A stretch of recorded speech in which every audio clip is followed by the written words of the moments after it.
दोस्तों, जोशुआ की वीडियो इसलिए इतनी ज़्यादा लेट है क्योंकि ठीक 2 हफ्ते पहले जब मैंने इसे अपलोड करने की कोशिश की थी तो मुझे एक्टिव स्ट्राइक पड़ गई थी। दोस्तों, मैं जब भी किसी चीज़ को लेके सीरियस होता हूँ तो मेरे साथ यही होता है। जो मेरे पुराने सब्सक्राइबर्स हैं उन्हें मालूम ही होगा कि मेरा चैनल मोनेटाइज नहीं है और इतने सख्त डिजीज़ के बावजूद भी दोस्तों मैंने अभी तक गिव अप नहीं किया। ऐसी सिचुएशन में जोशुआ को कंटिन्यू करना मेरे लिए काफ़ी ज़्यादा रिस्की है, लेकिन दोस्तों मैं आप सभी की सपोर्ट की वजह से एक बार फिर से रिस्क लेने जा रहा हूँ। दोस्तों, आप लोगों की प्यार की वजह से मैं एक बार फिर से रिस्क ले रहा हूँ। मेरा चैनल मोनेटाइज नहीं है और अगर एक और स्ट्राइक पड़ी तो फिर तो कभी भी मोनेटाइज नहीं होगा। ना चाहते हुए भी अब मुझे मजबूरन फेस कैम एक्सप्लेनेशन करनी पड़ेगी जोशुआ की वीडियो के लिए। लेकिन दोस्तों, आप लोग फिक्र मत कीजिएगा, एक सीन के लिए मैं 10 सेकंड से ज्यादा अपना बूथा नहीं दिखाऊंगा और आप लोगों के एक्सपीरियंस को मेंटेन करने के लिए मैं एडिटिंग थोड़ी सी बढ़ा दूंगा। लेकिन दोस्तों, मैं यहाँ पे कहूंगा आप सभी के लिए मैं जोशुआ का रिस्क ले रहा हूँ तो कॉम्प्रोमाइज तो आप सभी के लिए भी बनता है। तो चलो यार, अब शुरू करते हैं। तो यार, हमारे चैप्टर की शुरुआत उसी 3 इंडिविजुअल्स से होती है जिनका रैंक मास्टर लेवल का होता है और वो लोग यहाँ पे जोशुआ की किंगडम में जोशुआ को असैसिनेट करने आए होते हैं। लेकिन इससे पहले उनका सामना जोशुआ से पड़ता भी कि उनकी मुलाकात काउंट एरी से होती है, एक ऐसा शख्स जो कि अकेले ही तीनों के तीनों पे बाड़ी पड़ जाता है। ना मैं आप सभी को याद दिलवाता चलो, उन तीनों का रैंक ऑलरेडी मास्टर लेवल का था, लेकिन काउंट एरी ने उन्हें आसानी से पटक डाला। थोड़ी देर में यहाँ पे जोशुआ सेंटर भी पहुंच जाता है और अब हम देख पाते हैं यहाँ पे पहुंचते सारी वो कितना ज्यादा सीरियस दिख रहा होता है। ना ऑब्वियसली जोशुआ इसलिए इतना ज्यादा सीरियस है और उसे अपनी कातलाना निगाहों से घूर है क्योंकि यहाँ का किंग कोई और नहीं बल्कि जोशुआ है। अब यहाँ पे जब एक परिंदा भी गैर मौजूदगी में अपना पण मारेगा, उसका जवाब किसी और को नहीं बल्कि जोशुआ को देना पड़ेगा। और अब जोशुआ वहां पे पहुंचता ही है तो सबसे पहले उसकी नजर उन्हीं 3 इंडिविजुअल्स पे पड़ती है जिनका रैंक मास्टर के लेवल का था। जोशुआ उनको देखते सारी सोचने लगता है कि इनका रैंक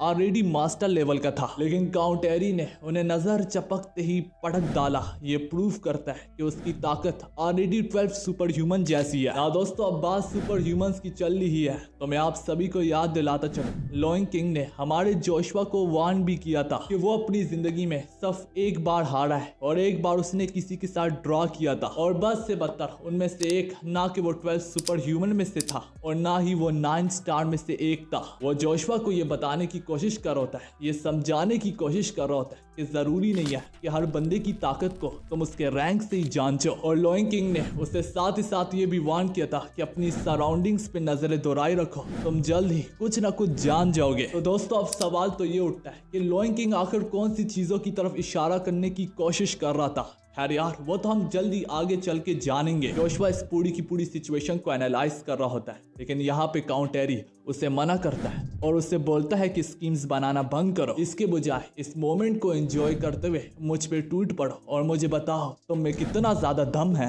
ये बोलते ही काउंट एरी अपनी गजब किस्म की स्पीड से अब उसकी ओर बढ़ने लगता है। वो इतनी ज्यादा तेजी से जोशुआ की ओर बढ़ रहा होता है कि वो हमें दिख रहा तक नहीं होता, जिस वजह से जोशुआ उसे अपनी आंखों से घूरने के बजाय उसके फुटस्टेप को देखने लगता है कि वो कहां पे कदम ले रहा है। जोशुआ उसकी स्पीड के साथ कीप अप करने की कोशिश करता है, लेकिन थोड़ी देर में जोशुआ को रियलाइज हो जाता है कि वो उसके लिए कुछ ज्यादा ही तेज है और इसी वजह से उसकी प्रेजेंस को भी महसूस करना जोशुआ के लिए काफी ज्यादा मुश्किल पड़ रहा होता है। जोशुआ के मन में यही भी चल रहा होता है कि अगर ये मेरी नजर से बच निकला तो जाहिर सी बात है ये उस जगह से अटैक करेगा जहां पे मेरी नजरें तक नहीं जा सकती। मुझे कुछ भी करके उसे रोकना होगा, इससे पहले वो मुझ पे अटैक कर डाले। पर इससे पहले जोशुआ उसके खिलाफ कुछ कर भी पाता कि काउंट एरी एक नहीं, 2 नहीं, बल्कि लगातार उस पे अटैक करके उसके पीछे से गुजर भी जाता है, जिसे महसूस करने के बाद जोशुआ को रियलाइज होता है कि उसने उसे प्रिडिक्ट करने में, उसका अंदाजा लगाने में काफी ज्यादा देर कर डाली।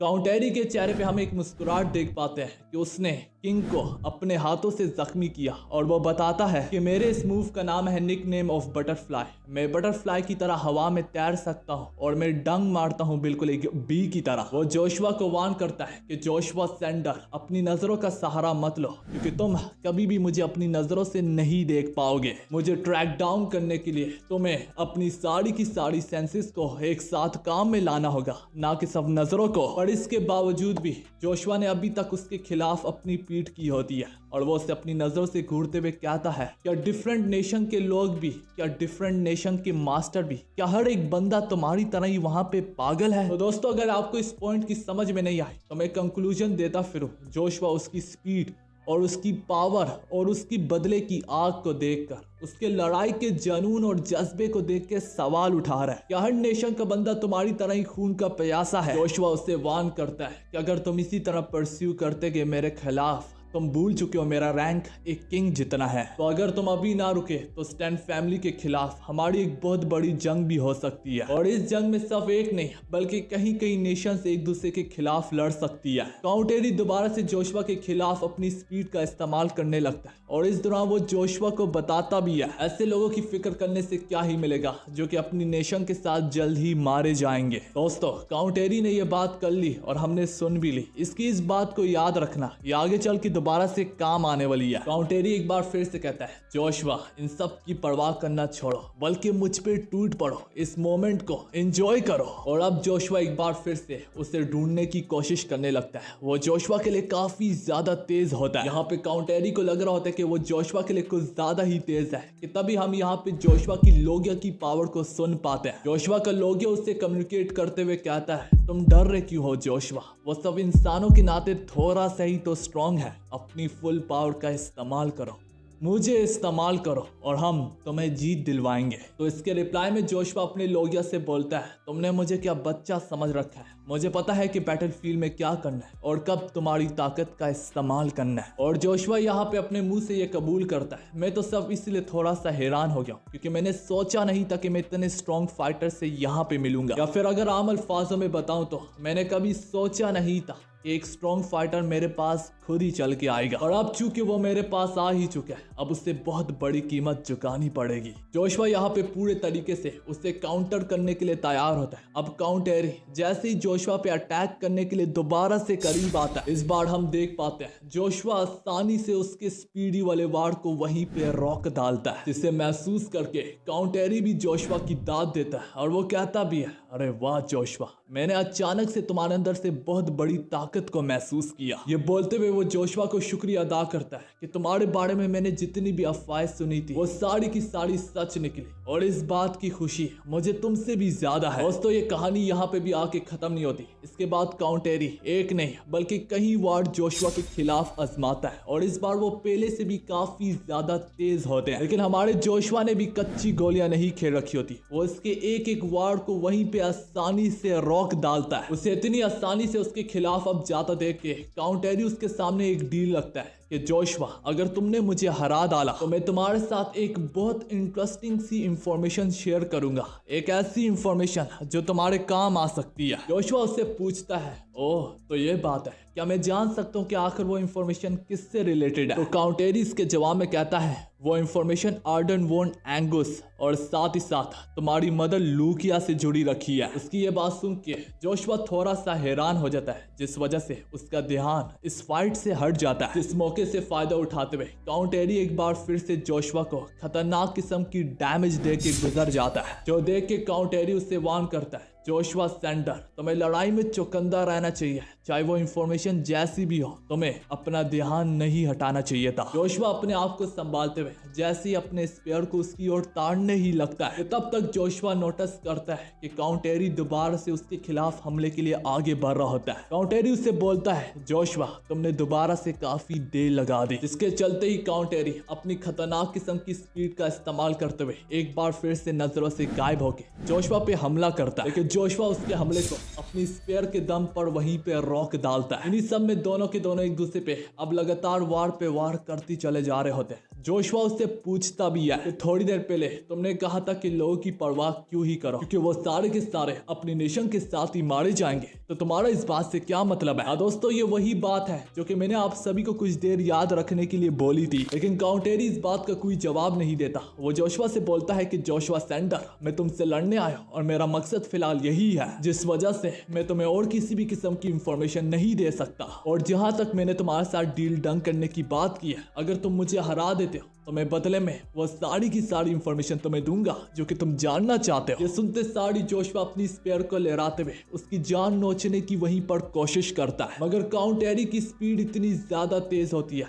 जोशुआ को रियलाइज होता है कि उसने जिस बंदे पे अटैक किया वो काउंट एरी नहीं बल्कि उसकी आफ्टर इमेजेस है। ना दोस्तों, अगर किसी को नहीं पता कि आफ्टर इमेजेस क्या होती है, आफ्टर इमेजेस इन सिंपल वो होती है कि अगर कोई बंदा इतनी तेजी से मूव करता है तो उसकी स्पीड के दम पर एक नहीं बल्कि कहीं कहीं उसकी इमेजेस दिखने लगती है। इसकी मिसाल कुछ ऐसी है कि अगर आप अपने हाथ को तेजी से हिलाएं तो आपको वो कभी कभार 2 या 3 बार दिखता है, तो इसी चीज को आफ्टर इमेजेस कहते हैं। तो हाँ यार, जोशुआ ने उस पर जैसे तैसे वार किया होता है, वो उससे नहीं बल्कि काउंट एरी की आफ्टर इमेजेस को लगता है। इसके तुरंत बाद काउंट एरी अब दोबारा से जोशुआ पे वार करता है, जिसके जवाबी कार्रवाई में जोशुआ उसके हमले को वहीं पर रोक डालता है। तो देख के काउंट एरी समझ जाता है कि जोशुआ उसके सामने वाले अटैक्स को काफी आसानी से अब रोक पा रहा है, जिस वजह से काउंट एरी अपनी स्पीड का इस्तेमाल करते हुए जोशुआ के चारों ओर से काफी तेजी से गुजरने लगता है, जिस वजह से उसकी एक बार फिर से आफ्टर इमेजेस बढ़ने लगती है और अब जोशुआ को उसे पिन पॉइंट करने में काफी ज्यादा दिक्कत आने लगती है। जोशुआ उसे अपनी चारों ओर ढूंढ रहा होता है कि उतने में ही काउंट एरी आसमान पे छलांग लगाता है और इसके चलते सारे वो जोशुआ पे ऊपर से अटैक करते हुए कहने लगता है कि जोशुआ, मैंने तुम्हारे लिए काफी कुछ तैयार रखा हुआ है, अगर तुम्हें लगता है कि इस बार तुम आसानी से मेरी स्पीड को देख पा रहे तो चलो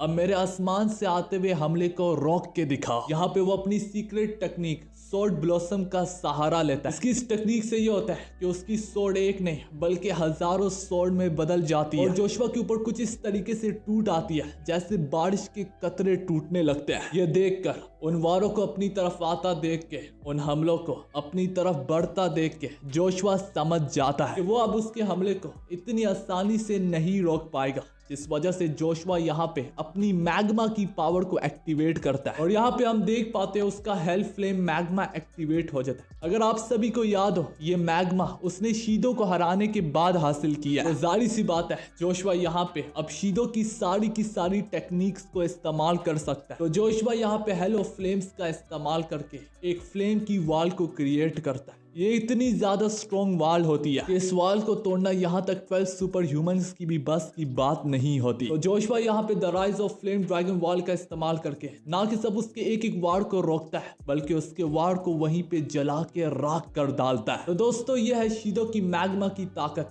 जिसकी शक्ति इतनी ज्यादा है कि वो ऑलरेडी 12 सुपर ह्यूमन जैसे अटैक्स को भी इतनी आसानी से ना कि सब रोकती है बल्कि उन्हें वहीं पर जला के राख कर डालती है। जोशुआ यहाँ पे भी नहीं रुकता बल्कि अब वो इसी आग को एक ड्रैगन की शक्ल में दे पाता है और वो अब काउंट एरी को वार्न करता है, इस अटैक में इतनी बड़ी ताकत है कि ये तुम्हें वहीं पे मार गिराएगी। और अब हम देख पाते वो मैग्मा जिस स्पीड से काउंट एरी की ओर बढ़ रहा होता है, वो स्पीड काउंट एरी से भी कई गुना ज्यादा बढ़ के होती है। इससे पहले हमें दोनों के बीच में कुछ दिखाया भी जाता है कि यहाँ पे सीन कट हो जाता है। तो यार सीन शिफ्ट होकर नागिसिंग की गद्दी पे जाता है, जहाँ पे उस गद्दी के ऊपर बड़े से हैमर को देख के लॉयन किंग कहने लगता है कि यह हैमर पास से भी देखने से इतना ज्यादा बड़ा दिखता है और इसको मैं जितनी बार भी देखता हूँ मेरे दिल से सब यही निकलता है कि यहाँ पे एक असली किंग ही बैठ सकता है, जो कि कोई और नहीं बल्कि हमारा जोशुआ की बात कर रहा है वो। और अब चूंकि यहाँ का किंग जोशुआ बन चुका है तो यहाँ पे लॉयन किंग एक मायूसी के साथ कहता है, दिखने से तो लगता है कि अब मेरे पास कोई भी काम नहीं बचा। यहाँ पे उसे खुशी तो होती है कि जोशुआ इस जगह का किंग बन गया,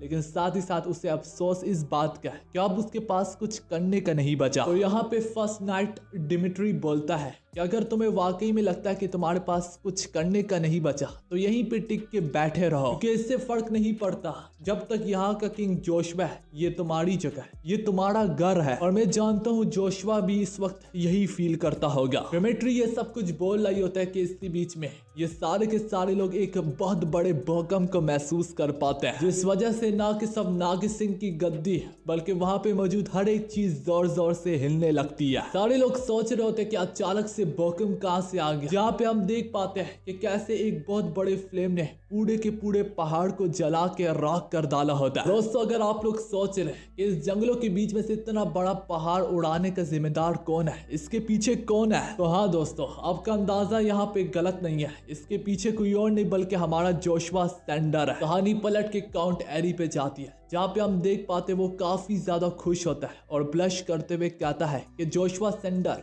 मुझे तुमसे प्यार है। इसके चेहरे को देखो, वो शर्मा रहा है इस वक्त, कहीं ये साला गे तो नहीं है। काउंट एरी इसी तरह मुस्कुराते हुए कहता है कि अगर सच बोलूं तो मैं तुम्हारे खिलाफ और भी बेदर्दी से लड़ना चाहता हूँ, लेकिन बदकिस्मती से तुमने मुझे बहुत जल्दी हरा डाला। जोशुआ उसे नीचे घूरते हुए कहता है कि हर किसी को अपना जाती खाना मत समझो। ना अब बकना शुरू करो, क्योंकि तुमने मुझसे वादा किया था कि तुम मुझे वो सब बताओगे जो कि मैं जानना चाहता हूँ। तो काउंट एरी जमीन से उठते दौरान कहने लगता है, हाँ मैं जानता हूँ और मैं कभी भी वादा खिलाफी नहीं करता, वादा एक वादा ही खिलाता है। अब जो मैं तुम्हें बताने को जा रहा हूँ मेरे ख्याल से वो तुम्हें समझ में भी नहीं आने वाली, लेकिन मैं कोशिश करूंगा तुम्हें अच्छे तरीके से समझाऊं। जहां तक बात करें तुम्हारे फादर और तुम्हारी फादर की फैमिली एग्नस की, तो अब एग्नस का अब ठीक तरीके से कोई सक्सेसर बाकी ही नहीं रहा। मतलब कि अब आगे चल के कोई भी शायद से उसकी गद्दी पर बैठने वाला नहीं है, और इस सब के पीछे कोई और नहीं बल्कि तुम्हारा फादर एग्नस और साथ ही साथ एम्परर मार्कस शामिल है। और अगर मैं और डिटेल में बात करूं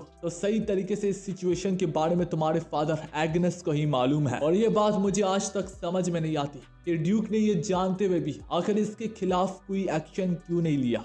और इस बात को 20 साल हो रहे हैं। उसकी ये सारी की सारी बातें जोशुआ के सर के ऊपर से गुजर रही होती है, और जोशुआ सोचने लगता है ये बड़वा आखिर किस बारे में बात कर रहा है। और फिर भी काउंट एरी यहाँ पे भी रुकने का नाम तक नहीं लेता। वो आगे कहता है, मेरे ख्याल से तुम्हारे फादर ड्यूक एग्नस ने इसलिए कुछ नहीं किया क्योंकि शाहिद से इस वक्त का एम्परर एग्नस है, इसलिए तो उन्होंने इस मामले को लेके कुछ भी नहीं किया। अभी भी ये बातें जोशुआ के सर के ऊपर से गुजर रही होती है, जो देख के काउंट एरी कहता है, अगर सच कहूँ जोशुआ तो मुझे ये तुम्हारा एक्सप्रेशन काफी ज्यादा पसंद आया। ये सारी की सारी बातें तुम्हारे सर के ऊपर से गुजरी है, लेकिन मैं तुम्हें एक बात जरूर कहना चाहूंगा कि मेरी फैमिली में मुझे छोड़ के अभी भी 3 लोग और भी मुझसे ज्यादा स्ट्रॉन्ग है, जिसका सामना तुम्हें नियर फ्यूचर में करना ही पड़ेगा जोशुआ। अगर तुम अपने फादर ड्यूक एग्नस को हटा भी दो तो तब भी मेरी फैमिली में से 2 ऐसे बंदे हैं जो कि मुझसे ज्यादा स्ट्रॉन्ग है। सुन के हम देख पाते हैं जोशुआ काफी ज्यादा हैरान हो जाता है, क्योंकि काउंट एरी ऑलरेडी काफी ज्यादा स्ट्रॉन्ग था। ना कि सिर्फ इतना बल्कि इसके खिलाफ जाते हुए हम सब ने देखा कि जोशुआ ने कई बार डैमेज भी लिया। यही वजह से जोशुआ यही सोच रहा होता है कि अगर काउंट एरी इतना ज्यादा स्ट्रॉन्ग है तो मैं सोचता हूँ कि बाकी 2 लोग और कितने ज्यादा स्ट्रॉन्ग होंगे।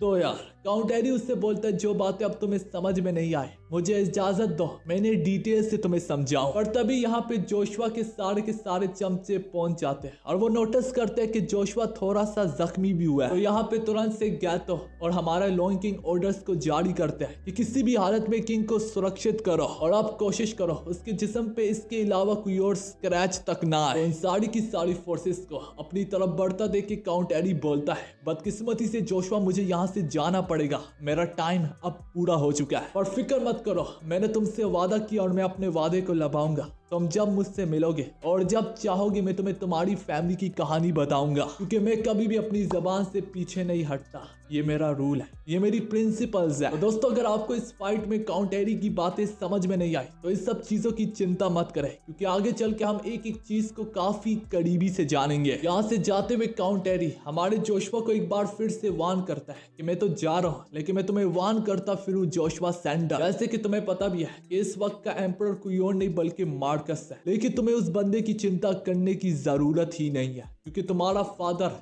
एग्नस उससे भी कई गुना ज्यादा खतरनाक है। तुम्हें उसकी फिक्र करने की जरूरत है। इवन कि तुम्हारे फादर को लोग ब्लैक गॉड ऑफ एवलॉन भी कहते हैं। इससे मालूम पड़ता है कि तुम्हारा फादर आखिर कितना ज्यादा खतरनाक आदमी है। और जहां तक उन 3 इंडिविजुअल मास्टर रैंकिंग वाले बंदों की बात है, तुम उसकी फिक्र मत करो। मैंने ही ये कचरा तुम्हारी एम्पायर में गिराया है, तो जाते जाते मैं इस कचरे को साफ भी करता फिरूंगा। हम देख पाते हैं काउंट एरी ये कहते हुए वहां से गायब हो जाता है और उसकी आवाज अभी भी पूरे के पूरे जंगल में गूंज रही होती है। और जैसे कि उसने कहा था कि मैं अपने कचरे को साफ करता हुआ ही यहाँ से जाऊंगा, तो अब हम देख पाते उसके जाते सारे उन्हीं 3 मास्टर लेवल इंडिविजुअल्स की बॉडी अब रेजा रेजा करके गायब होने लगती है। और जोशुआ यहाँ पे उसकी फिक्र तो कर रहा ही नहीं होता, जोशुआ को अपनी फिक्र खाई जाने लगती है कि आखिर काउंट एरी का इन बातों से क्या मतलब था।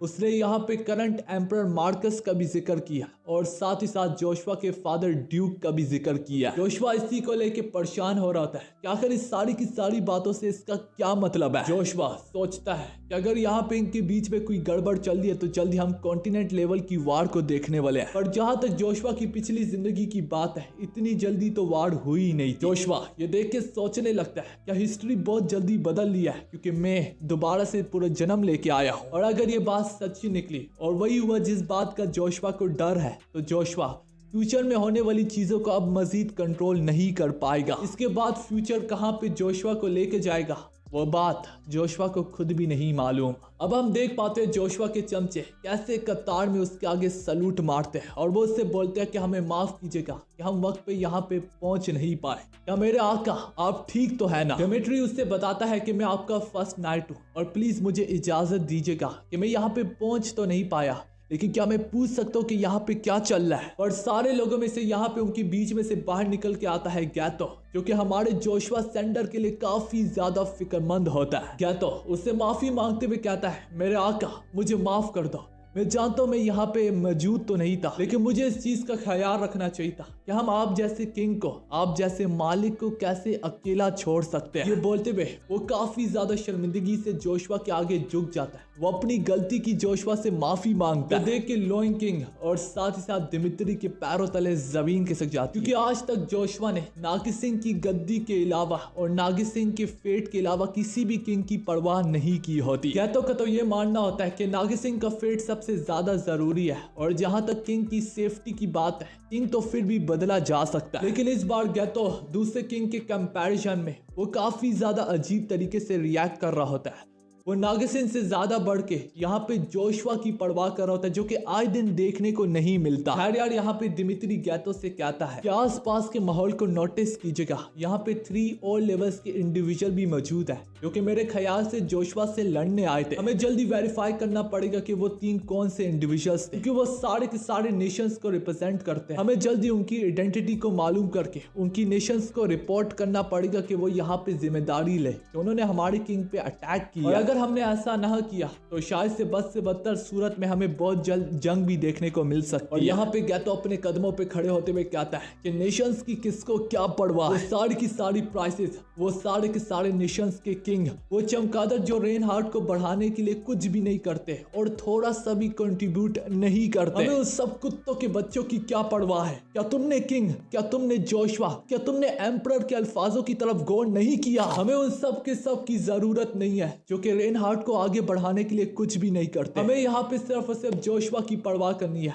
जो कि रेनहार्ट को जमीन से उठवा के आसमान तक ले जा सकता है। दोस्तों अगर आप सभी को यहाँ पे गैतो की पॉइंट समझ में नहीं आए तो मैं आप सभी को कंक्लूजन देता फिरूं। गैतो यहाँ पे ये कहना चाह रहा है कि जिस तरीके से जोशुआ ने अपनी स्पीच दी थी वो दूसरे किंग से ज्यादा बढ़ के रेनहार्ट को यहाँ पे जोशुआ जैसे किंग की ही जरूरत है। तो हमें बाकी लोगों की परवाह करने के बजाय जोशुआ की सिर्फ और सिर्फ सोचनी चाहिए, क्योंकि जोशुआ ही वो वाहिद किंग है जो कि रेनहार्ट को पूरे तरीके से बदलने की ताकत रखता है। इस वजह से वो बोलता है कि अगर हम यहाँ पे सिर्फ और सिर्फ जोशुआ की परवाह करेंगे तो रेनहार्ट के लोग भी हमारी इज्जत करना शुरू कर देंगे। इसके बाद यहाँ पे गैतो काफी ज्यादा जज्बाती होके कहने लगता है कि रेनहार्ट को एक पूरे तरीके से इंडिपेंडेंट नेशन बनाना क्या यही हमारा सपना नहीं था। रेनहार्ट को अपने पैरों पे खड़ा करना क्या यही हमारा ड्रीम नहीं था। अगर यही हमारा ड्रीम है तो इससे जोशुआ पूरे करने के लिए तैयार है, तो आखिर हमें जोशुआ की परवाह करनी चाहिए। जोशुआ ही नागिसिंग का वो रूलर है, जोशुआ ही वो नागिसिंग का एम्परर है जो कि उससे सबसे बेहतर नेशन बना सकता है। तो यहाँ पे ये भी बोलता है कि अगर हम बाकी नेशंस की परवाह करेंगे तो हम कभी भी अपने आप में ही एक नेशन नहीं बन पाएंगे।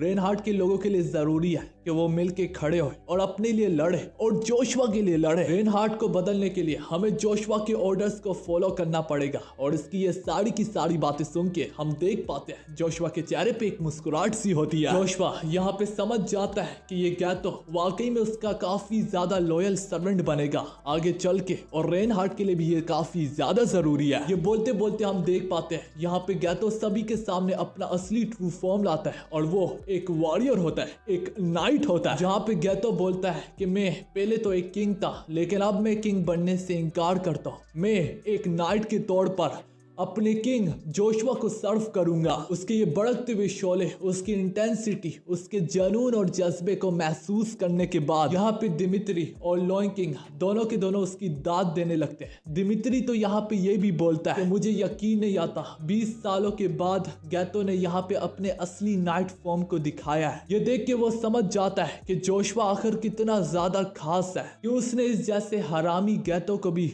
मजबूर कर डाला कि वो अपना असली नाइट का फॉर्म दिखाए। यही सब अपनी नजरों से देखने के बाद, इसी सब को समझने के बाद, इसी सब को अपनी नजरों से देखने के बाद लॉयन किंग और दिमित्री समझ जाते हैं कि जोशुआ वाकई में रेनहार्ट के लिए एक डायमंड है, एक जेम है। इसके बाद यहाँ पे गैतो हमारे किंग जोशुआ से परमिशन मांगता है कि अगर आप इजाजत दे तो मैं आपकी जर्नी में आपको एस्कॉर्ट करना चाहूंगा, आपके साथ मिल के लड़ना चाहूंगा। अगर आपके हाथ में वो तलवार है तो मैं उसका कवच बनूंगा। उसकी इतनी सारी बहादुरी वाली बातें सुन के जोशुआ मुस्कुराते हुए जवाब देता है, हाँ क्यों नहीं, अगर तुम चाहते हो तो जरूर। इसके बाद गैतो यहाँ पे सारी की सारी फोर्सेस को ऑर्डर देने लगता है कि मैं अब किंग बनने से इनकार करता हूँ। तो दोस्तों अगर आप लोग सोच रहे हैं कि यहाँ पे गैतो का इस बातों से क्या मतलब है कि वो किंग बनने से इनकार करता है, क्या जोशुआ यहाँ का किंग नहीं है? तो मैं उनका जवाब देता चलूं, जोशुआ रेनहार्ट का किंग है। और जबकि गैतो की बात है वो ऑलरेडी कानगाइतो नेशन का किंग माना जाता है, लेकिन अब वो यहाँ पे इनकार करते हुए कहता है कि मैं सिर्फ और सिर्फ जोशुआ का नाइट हूँ और उसी का सर्वेंट हूँ। तो इसी वजह से वो बाकी सभी को ऑर्डर्स देते हुए कहता है कि मैं अब किंग तो नहीं बल्कि एक नाइट के तौर पर कहता हूँ, एक जोशुआ के नाइट के तौर पर बोलता हूँ, ना कि सिर्फ इतना